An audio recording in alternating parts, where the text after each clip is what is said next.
ओम हर हर महादेव। जय श्री कृष्णा। राधे राधे।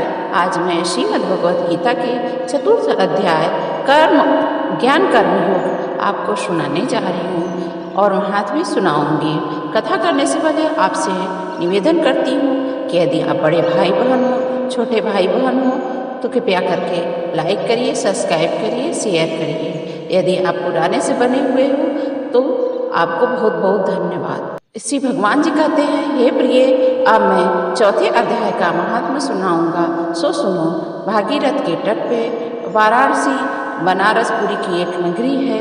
वहाँ पे बाबा विश्वनाथ जी के मंदिर में भरत नाम की एक योगनिष्ठ धर्मात्मा रहते थे, जो प्रतिदिन आत्मचिंतन में तत्पर हो आदरपूर्वक गीता के चतुर्थ अध्याय का महत्व पढ़ा करते थे। उनके पाठ से उनका अंतःकरण निर्मल हो गया था। वे शीत उष्ण आदि द्वंद्वों से कभी व्यथित नहीं होते।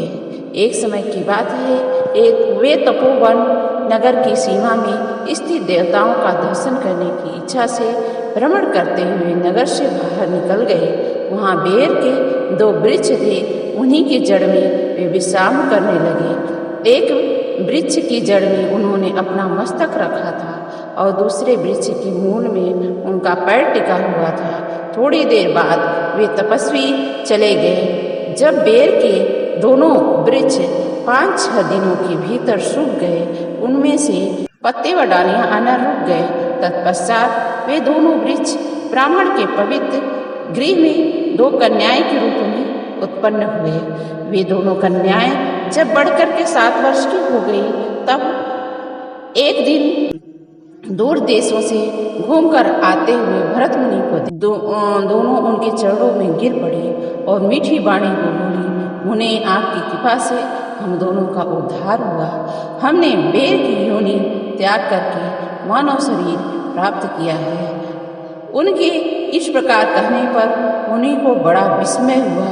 उन्होंने पूछा, किस साधन से तुम्हें मुक्त किया है? साथ ही यह भी बताओ कि तुम्हारे बेर होने का कारण क्या था, क्योंकि इस विषय में तुझे ही ज्ञान होगा। तब वे कन्याएं पहले उन्हें अपने बेर को जाने का कारण बतलाती हुई बोली, मुनि, गोदावरी नदी के तट पर छिन्नपाप नामक का एक उत्तम तीर्थ है, जो मनुष्य को पूर्ण प्रदान करने वाला है। वह पावनतमा की चरम सीमा पर पहुंचा हुआ है। उस तीर्थ में सत्यतपा नामक एक तपस्वी बड़ी कठोर तपस्या कर रहे थे। वे ग्रीष्म ऋतु में प्रज्वलित अग्नियों के बीच में बैठते थे। वर्षा काल में जल की धारा से उसके मस्तक के बाल साथ भीगे ही रहते थे तथा जाड़े के समय में जल में निवास करने के कारण उनके शरीर में हमेशा रोंगटे खड़े रहते थे। वे बाहर भीतर से सदा शुद्ध रहते थे, समय पर तपस्या करते तथा मन और इंद्रियों को संयम में रखते हुए परम शांति प्राप्त के आत्मा में भी भ्रमण करते थे। वे अपनी विद्वता के द्वारा जैसा व्याख्यान करते थे, उसे सुनने के लिए साक्षात भगवान जी भी प्रतिदिन उनके पास उपस्थित होते और प्रश्न करते। ब्रह्मा जी के द्वारा उनका संकोच नहीं रहा, अतः उनके आने पर भी वे सदा तपस्या में मग्न रहते थे। परमात्मा के ध्यान में निरंतर संलग्न रहने के कारण उनकी तपस्या सदा बढ़ती रहती थी। सत्तपा को जन्ममुक्त के समान मानकर इंद्र को अपनी समृद्धिशाली पद के संबंध में कुछ भय हुआ। तब उन्होंने उनकी तपस्या में सैकड़ों विघ्न डालने आरंभ किए। अप्सराओं के समुदाय से हम दोनों को बुलाकर इंद्र ने इस प्रकार आदेश दिया, तुम दोनों उस तपस्वी की तपस्या में विघ्न डालो जो मुझे इंद्र पद से हटा करके स्वयं स्वर्ग का मार्ग भोगता रहता है। इंद्र का यह आदेश पाकर हम दोनों उसके सामने से चलकर गोदावरी के तीर पर, जहाँ वे तपस्वी मुनि तपस्या कर रहे थे, आई। वहाँ मंद और गंभीर स्वर से बजते हुए मृदंग तथा मधुर वेणुनाद के साथ हम दोनों के अन्य अप्सराओं सहित मधुर स्वर में गाना आरंभ किया। इतना ही नहीं, उन योगी महात्मा को बस में करने के लिए हम लोग स्वर ताल लय के साथ नृत्य करने लगे। बीच बीच में जरा जरा सा अंचल खिसकने पर उन्हें हमारी छाती भी दिख जाती थी। हम दोनों की उन्मत्त गति काम भाव का उद्दीपन करने वाली थी, किंतु उसने उन निर्विकार चित्त वाले महात्मा के मन में क्रोध का संचार कर दिया। तब उन्होंने हाथ से जल लेकर के हमें क्रोधपूर्वक शाप दिया, अरे तुम दोनों गंगा के तट पर बेर के वृक्ष बन जाओ। यह सुनकर हम लोगों ने बड़े विनय के साथ कहा, महात्मान हम दोनों परमार्थी हैं, अतः हमारे द्वारा जो दुष्कर्म बन गया है उसे आप किस प्रकार क्षमा करेंगे। योग कहकर हमने मुनि को प्रसन्न कर लिया। तब उस पवित्र चित्त वाले मुनि ने हमारे शापोद्वार की अवधि निश्चित करते हुए कहा, भरत मुनि के आने पर कि तुम पर यह शाप लागू होगा, उसके बाद तुम लोगों का मृत्यु लोक में जन्म होगा और जन्म की स्मृति रहेगी। उन्हें जिस समय हम दोनों बेर जड़ के रूप में खड़ी थी, उस समय हमारे समीप आकर गीता के चौथे अध्याय का जप करते हुए हमारा उद्धार किया था। अतः हम आपको प्रणाम करती हूँ। आपने केवल शाप ही से नहीं, इस भयानक संसार से भी गीता के चतुर्थ अध्याय के पाठ में से हमें मुक्त कर दिया। श्री भगवान कहते हैं, उन दोनों के इस प्रकार कहने पर मुनि बहुत प्रसन्न हुए और उनसे पूजित होकर के विदा लेकर के जैसे आए थे वैसे ही चले गए तथा वे कन्याएं भी बड़े आदर के साथ प्रतिदिन गीता के चतुर्थ अध्याय का पाठ करने लगी, जिससे उनका उद्धार हो गया। यह तो था गीता का चतुर्थ अध्याय का महात्मा। अब आपको चतुर्थ अध्याय सुनाने जा रही हूँ। पहले महात्मा सुनाती हूँ क्योंकि आपको ज्ञान की प्राप्ति होगी, उसके बाद में आपको ज्ञान और कर्म योग उसमें सुनाने जा रही हूँ। गीता का अध्याय में आप सुनाने जा रही हूँ। श्री भगवान जी बोले, मैं अविनाशी योग को सूर्य से कहा था। सूर्य ने अपने पुत्र वैवस्वत मुनि से कहा और मनु ने अपने पुत्र राजा इक्ष्वाकु से कहा, हे परम तप अर्जुन, इस प्रकार परंपरा से ज्ञान इस योग को राजर्षियों ने जाना, किंतु उसके बाद वह योग बहुत काल से इस पृथ्वी लोक में लुप्त प्रातः हो गया है। तुम मेरा परम भक्त है, प्रिय सखा है, इसलिए यह पुरातन योग आज मैं तुझे कहा है, क्योंकि यह बड़ा ही उत्तम रहस्य है, अर्थात गुप्त रखने योग्य विषय है। अर्जुन बोले, आपका जन्म तो अवार्जिन अभी 4 ही का है और सूर्य का जन्म बहुत पुराना है, अर्थात कल्प के आदि में हो चुका था। अतः मैं इस बात को कैसे समझूं कि आप ही ने कल्प के आदि में यह योग कहा था। श्री भगवान बोले, हे परम तप अर्जुन, मेरे और तेरे बहुत से जन्म हो चुके हैं, उन सब को तू नहीं जानता, किंतु मैं जानता हूँ।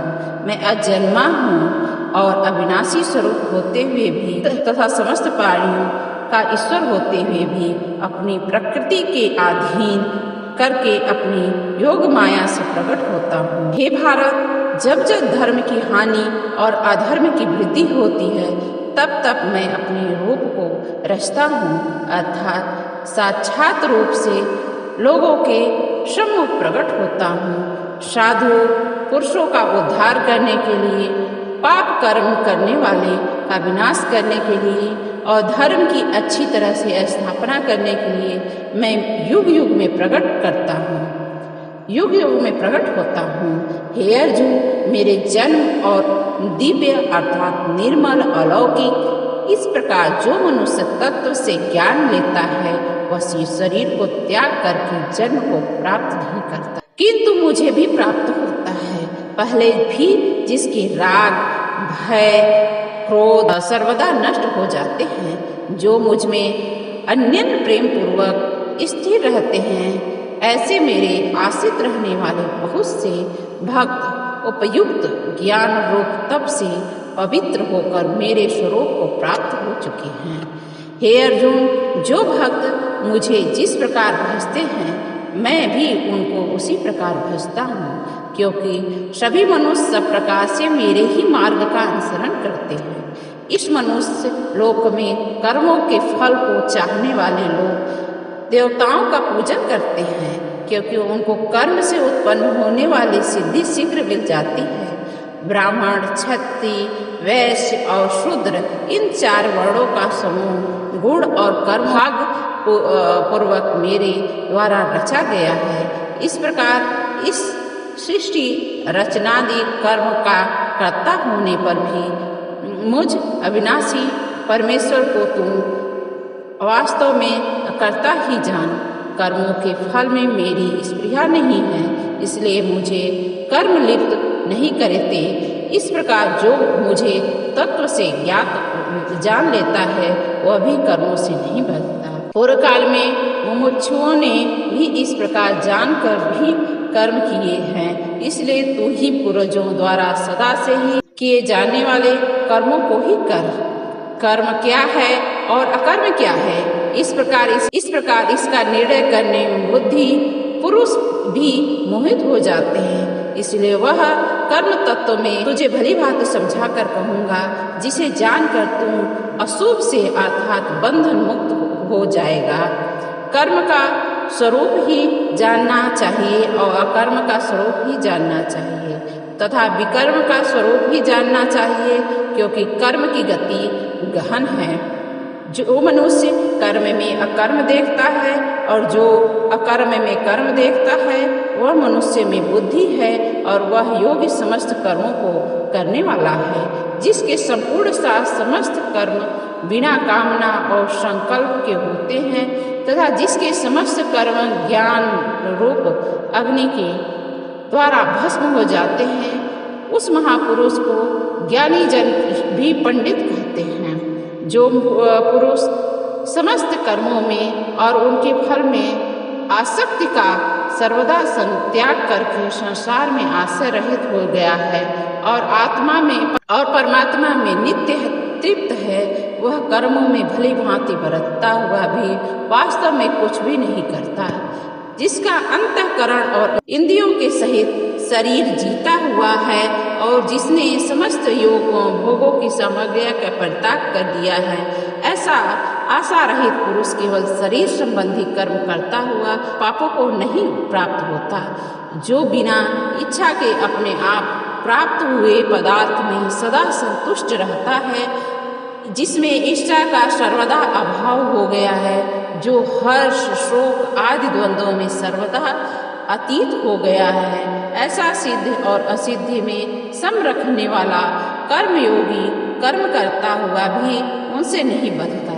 जिसकी आसक्ति सर्वदा नष्ट हो गई है, जो देहाभिमान और ममता रहित हो गया है, जिसका चित्त निरंतर परमात्मा के ज्ञान में स्थिर रहता है, ऐसा केवल यज्ञ संप्रदाय के लिए कर्म करने वाले पुरुष के संपूर्ण कर्म भले भांति विलीन हो जाते हैं। जिस यज्ञ में अर्पण अर्थात श्रुआ आदि भी ब्रह्म और हवन किए जाने योग्य द्रव्य भी ब्रह्म है तथा ब्रह्म रूप कर्ता के द्वारा ब्रह्म रूप अग्नि में आहुति देना रूप क्रिया भी ब्रह्म है, उस ब्रह्म कर्म में स्थित रहने वाले योगी द्वारा प्राप्त किए जाने वाले योगी फल भी ब्रह्म ही हैं। दूसरे के योगी जन देवताओं के पूजन रूप परम ब्रह्म परमात्मा रूप अग्नि में अभेद दर्शन रूप यज्ञ के द्वारा ही आत्मरूप यज्ञ का हवन किया है। अन्य योगी जन स्तोत्र आदि समस्त इंद्रियों को स्वयं रूप अग्नियों में हवन किया करते हैं और दूसरे लोग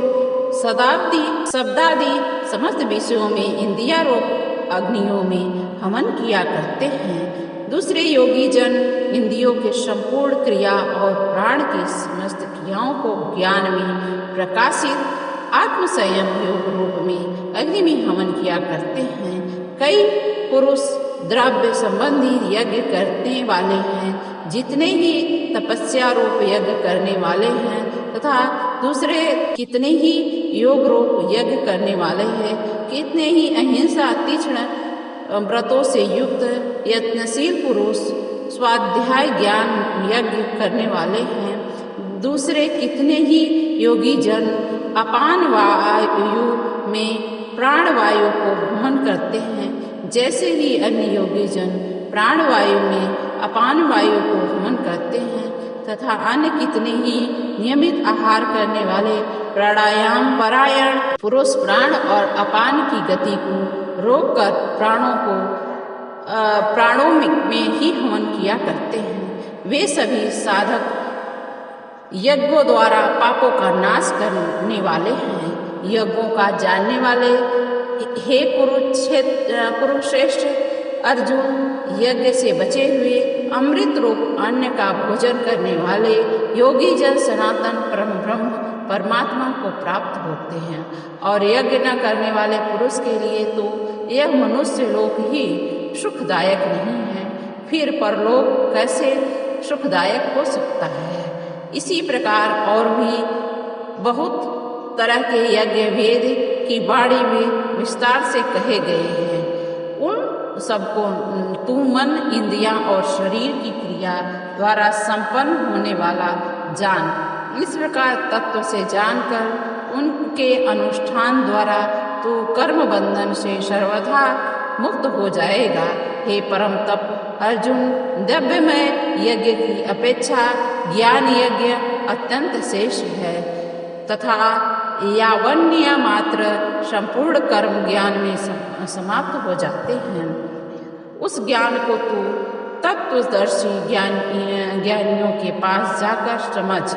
उनको भली भांति दंडवत प्रणाम करने से, उनकी सेवा करने से और कपट छोड़कर सरलता पूर्वक प्रश्न करने से वे परमात्मा तत्व को भली भांति जानने वाले ज्ञानी परमात्मा तुझे उस तत्व ज्ञान का उपदेश देंगे, जिसको जानकर तो इस प्रकार मोह को प्राप्त नहीं होगा। तथा हे अर्जुन, जिस ज्ञान के द्वारा तो संपूर्ण भूतों को निःशेष भाव से पहले अपने में और पीछे से सच्चिदानंद घन परमात्मा में देखेगा, यदि तू अन्य सब पापियों से भी अधिक पाप करने वाला है तो भी तू ज्ञान नौका द्वार में संदेश संपूर्ण पाप समुद्र से भली भांति तर जाएगा।